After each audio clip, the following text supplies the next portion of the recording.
Guys, আমরা আটকে পড়েছি একটি ভুতুড়ে ঘরে। এই ঘর থেকে কিভাবে বের হলাম জানতে হলে সম্পূর্ণ ভিডিওটি দেখতে হবে।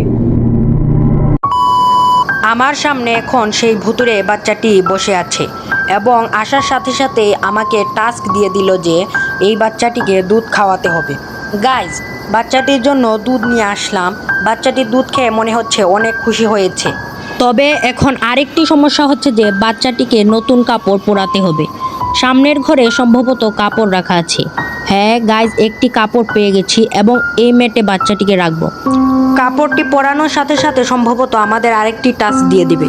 আরে গাইজ, বাচ্চাটি কোথায় গেল? আরে এটা তো এখানে রেখেছিলাম, এখানে কিভাবে আসলো? গাইজ, এই বাচ্চাটি ভুতুড়ে, সম্ভবত এই সেই ভূত যা আমরা গেমে প্রথমে বলেছি।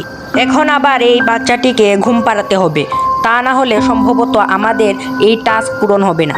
গাইজ, উপরে শিওর একটি বিছানা থাকবে, কেননা নিচে কোনো বিছানাই ছিল না। উপরে গাইজ এই ঘরটিতে আমরা একটি বিছানা পেয়ে গেলাম। এখন বাচ্চাটিকে বিছানায় রাখার সাথে সাথেই বলছে যে গল্প পড়ে শোনাতে হবে।